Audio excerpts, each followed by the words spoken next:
Alright guys, welcome to another day here. We're going to focus on an appetizer today. Today is one of my favorite appetizers that I like to make.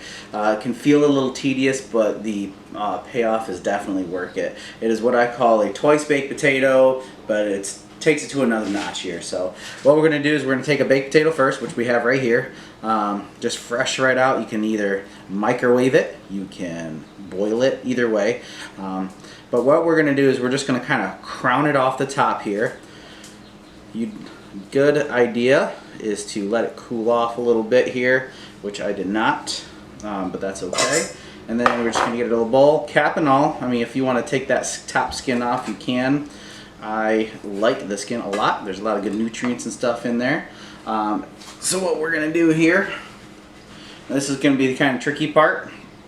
We're just going to hold on to that potato here, and we are just going to go ahead and scoop around in there.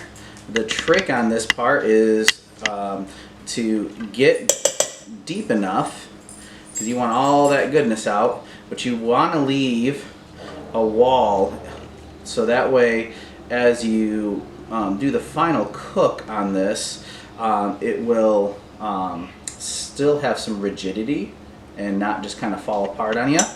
One of the worst things that typically happen to me is you get down a little bit too much and then you kind of poke a hole through the skin. We definitely don't want that at all. There's some kind of things you can do to kind of help with that, but it's not a big deal. It's not ruined if you get a little hole in there. But I'm just going to do one today.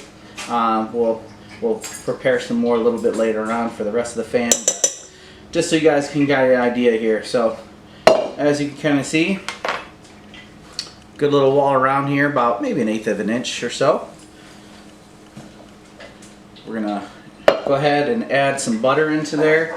Now again, per potato, you're looking no more than 1/8 of a teaspoon or so. So just a little bit there.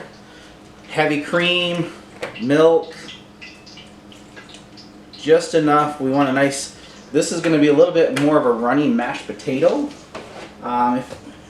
Just because you need, as you get that second bake in, that second cook in, you really want the extra liquid in there, just so it doesn't dry out. So we're going to go ahead and pound this in there real quick.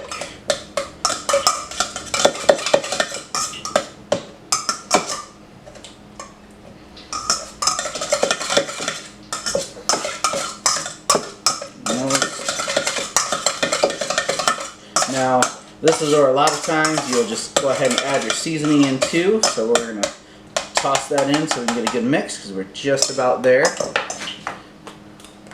So today we're going to use some basil. It's a nice fragrant spice. Some pepper. And a little bit of paprika, so that it'll give a little bit of color there at the end. Alright, so we're just about there. So now I'm going to take my spoon and just get a good mixture in here. There we go. Alright.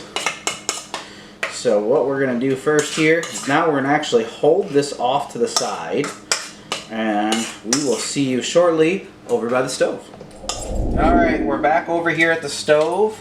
We have just your regular canola, or your vegetable oil. Sorry, not canola. We got vegetable oil in here, but I added a little bit of grapeseed in there just to kind of help with that smoke point. Grapeseed has a lot higher smoke point. It works really well with the cast iron pan, so I definitely recommend a deep dish cast iron pan. The cast iron really holds heat all the way around, just a nice even heat. The deep dish will help you get more as you kind of go. But so what we're going to do is we're just going to get it up on a medium to high heat, and we're just going to get her down in there, and you can see the action already happening. So this is kind of where we take that up that level. We're going to get the good deep fry in on there to help make a nice crispy on the bottom. Typically what happens is that middle, it can get very dry, and that's where the a lot of people kind of just stay away from this type of stuff. So we're going to let this in here, get a nice little bath, and about 2 minutes or so, just until you can really start getting that crispy, and we'll go from there. We'll see you soon. Okay, we're back off the stovetop there. So what you kind of see is a nice crisp outside of that, and I even flipped it over so the inside can get a little bit of crispiness to it as well.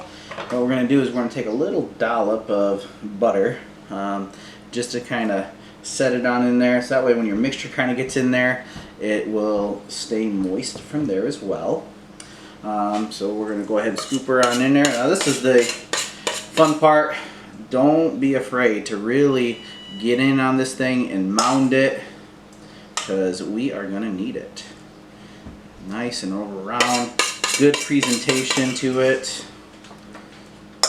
And feel free to, chives would be a really good mixture to go in here as well. I don't typically salt it, just because it just has an imbalanced taste for me.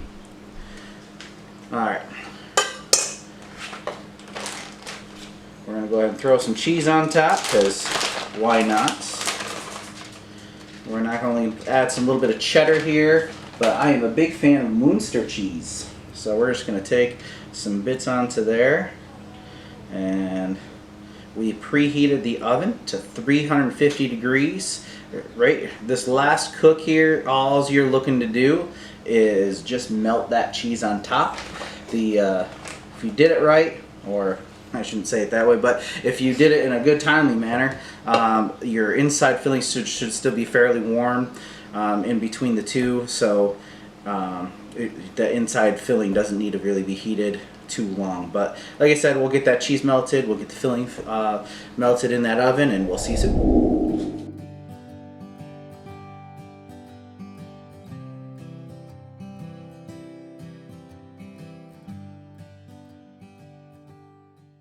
Okay, about 5 to 7 minutes was in the oven. Again, got that cheese nice and melty.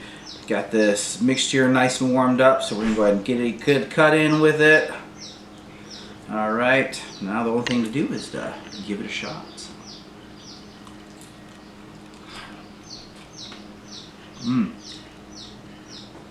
That paprika really comes out. That basil, nice and fragrant. Cheese is maxed in there. The crunchy outside. That's where it's at, guys. So thank you guys so much for watching. Again, if you like to see more of this type of stuff, give me a comment down below, give me a like. Have any ideas, throw it down in the comments as well. Until next time, we'll see you soon.